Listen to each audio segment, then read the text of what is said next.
क्या हर खेती के लिए खेत की तैयारी ज़रूरी होती है? नहीं। देखिए, स्थिति और परिस्थिति के अनुसार खेती और इसके जो तरीके होते हैं यह पूरी तरीके से बदल जाते हैं। हम हमेशा से कहते आए हैं कि हर किसान को हर फसल नहीं लगानी चाहिए जिसमें आपका हाथ साफ हो, पर्याप्त जानकारी हो और आपका खेत उस लायक हो, तो ऐसी परिस्थिति में आप उन फसलों को लगा सकते हैं। मौके पे आप लोग देख सकते हैं कि आज बैगन की जो रोपाई है यहाँ पर हो रही है और भारी बारिश की वजह से हमें यहाँ पर खेत की तैयारी करने का मौका नहीं मिल पाया। तो अभी ये जो हमारा खेत है इसमें दूब घास जो है ये बहुत ज़्यादा थी और आप लोग देख रहे होंगे कि इसके पहले इसमें हमारी जो सरसों होती है यह लगाई गई थी, क्योंकि उसके डंडे अभी यहाँ पर आप लोगों को देखने को मिल रहे हैं। तो जो सरसों थी ये लगाई गई थी, उसके बाद खेत जैसे को तैसे पड़ा हुआ था और उसके बाद आज बैगन लगाया जा रहा है। इस तरीके से बैगन हम पहली बार नहीं लगा रहे हैं, कई बार लगा चुके हैं और जो बैगन की फसल होती है यह सूट भी करेगी, कोई भी दिक्कत बाद में हमको नहीं होने पाएगी। अब जब खेत की तैयारी ही नहीं की जा रही है तो ऐसे में खेत के समय जो डालने वाली खाद होती है इसकी कोई विशेष आवश्यकता नहीं होती है। जो बैगन की खेती होती है इसे आप किसी भी मिट्टी में कर सकते हैं, लेकिन जितना ज़्यादा आपकी मिट्टी में जान रहेगा उतना ही बेहतर और ज़्यादा प्रोडक्शन आप लोगों को देखने को मिलता है।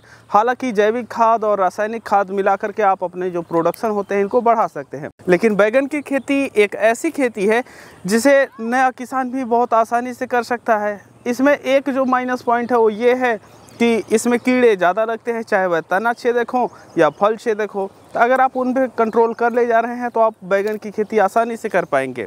और जो बैगन की खेती होती है यह 4 महीने से लेकर के 8 महीना तक लगातार प्रोडक्शन देती है।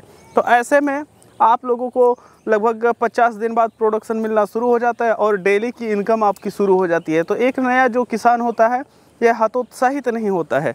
बैगन के और विशेषताओं के बारे में अगर हम बात करें तो जो बैगन के पौधे होते हैं यह थोड़ा सा ज़्यादा पानी सह लेते हैं। जैसे अगर हम इस खेत में लगा रहे हैं, ज़्यादा बारिश हुई, 1-2 दिन पानी भी रह गया, तो ऐसी परिस्थिति में भी हमारा जो बैगन का पौधा होता है यह नहीं मारा जाता है। तो अब इतनी सारी चीज़ें जान लिए हैं, अब हम आपको आइए बताते हैं कि किस तरीके से यहाँ पर प्लांटेशन हो रहा है। जैसा कि आप लोग देख रहे हैं यहाँ पर जुताई वगैरह तो हुई नहीं है। यहाँ पर जो बैगन का प्लांटेशन हो रहा है वह लाइन से लाइन 4 फीट रखी जा रही है और जो पौधे से पौधे की दूरी है यह 2.5 फीट रखी जाती है। देखिए, अब हम लाइन से लाइन की दूरी यहाँ पर 4 फीट क्यों रख रहे हैं?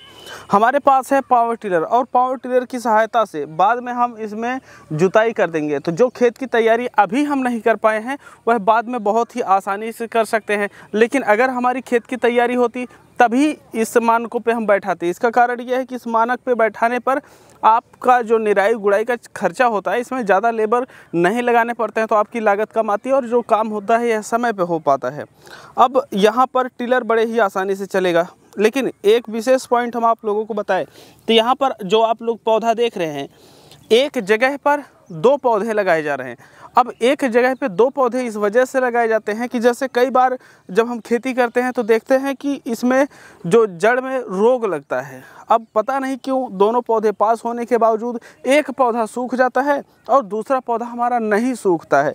तो ऐसी परिस्थिति में हमारा एक पौधा तो जिंदा रहता ही रहता है। अब इस दूरी पे अगर हम लोग लगा रहे हैं तो ऐसे में होता ये है कि खरपतवार का नियंत्रण हम कैसे करेंगे? तो ज़्यादातर जो लोग होते हैं वह अपना मल्चिंग करते हैं, पर बैगन की खेती ऐसी खेती है हम इसमें मल्चिंग में विश्वास नहीं करते हैं। अब हम पावर टिलर की सहायता से इसमें करेंगे 2 बार जुताई। अब जब 2 बार हम यहाँ पर जुताई गुड़ाई करेंगे तो खरपतवार ख़त्म हो जाएंगे, लेकिन ये पौधा जो है लगभग 2 महीने 2.5 महीने में ऐसी परिस्थिति में आ जाएगा कि यह पूरी तरीके से छा लेगा और जब पूरी तरीके से छा लेगा तो अंदर जो घास होती है यह उगती ही नहीं है और जब हम खाद डालते हैं तो डायरेक्ट हमारे पौधे को मिलती है। जैसा कि आप लोग हमारी पिछली जो बैगन की हम खेती किए थे उस वीडियो में आप लोग यहाँ पर देख रहे हैं, नीचे आप लोगों को एक भी घास देखने को यहाँ पर नहीं मिलेगी। अब जब हम इसमें आगे गुड़ाई करेंगे, जब भी मौसम मिलेगा तो उस दौरान हम अपनी पहली खाद इसमें डालेंगे। अब कई किसान भाइयों को ये सवाल होगा कि अगर हम रोपाई के समय पहली खाद नहीं डाल रहे हैं तो ऐसी परिस्थिति में कहीं ऐसा ना हो कि जो हमारा बैगन है यह अच्छे से विकास ना करे। देखिए, आपका जो खेत होता है उसमें इतनी ताकत होती ही होती है कि आपके किसी एक पौधे को जब वह छोटा होता है तो उसे आराम से विकसित करवा सकता है, और जब अच्छी तरीके से उसके विकास करने का समय आता है तब उसे एक्स्ट्रा फर्टिलाइज़र जो आपका रासायनिक हो या जैविक तब देना चाहिए। तो इस परिस्थितियों में हमारे जो बैगन की रोपाई है यह हो रही है, और खेत अगर देखें तो खस्ता हाल है, पर इसका कोई भी प्रभाव हमारे बैगन की फसल पे नहीं पड़ेगा।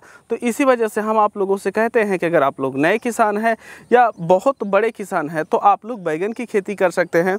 नए किसान इस वजह से कि ये खेती आसान है, और बड़े किसान इस वजह से कि जो बैगन का प्रोडक्शन होता है यह ज़्यादा होता है, और साथ ही साथ एक व्यक्ति एक या लेबर जो होता है यह 3 क्विंटल 5 क्विंटल एक दिन में हार्वेस्टिंग कर सकता है। तो जो हार्वेस्टिंग का चार्ज हमारा आता है यह काफ़ी ज़्यादा कम आता है। जैसे अगर मटर और जो मिर्च होती है इसके हार्वेस्टिंग की हम बात करें तो इसका जो चार्ज आ जाता है लगभग 4 रुपये से लेकर के 8 रुपये तक यहाँ पर प्रति केजी सिर्फ तोड़ाई का खर्चा होता है। मंडी जाना, टैक्स वगैरह तो अलग बात हो जाती है। अब जो बैगन होता है यह भारी होता है वजन में, तो एक व्यक्ति जो होता है लगभग 10, 20, 50 पैसे प्रति केजी के हिसाब से आराम से तुड़ाई कर देता है। तो इतना सस्ता पड़ता है। तो अगर आप लोग भी नई खेती की तलाश रहे हैं या ऐसी खेती जो फिक्स डिपॉजिट दे तो आप लोग बैगन लगा सकते हैं। बैगन लगाने का सबसे अच्छा समय होता है जब बारिश शुरू होती है। तो नर्सरी आप लोग धान के साथ ही डाल सकते हैं और रोपाई आप धान के साथ ही कर सकते हैं, तो रोग इसमें बहुत कम लगेंगे। बाकी ये वीडियो आप लोगों को कैसी लगी बताइएगा। हम मिलते हैं आप लोगों से एक नई वीडियो में, तब तक के लिए चलते हैं। जय जवान जय किसान।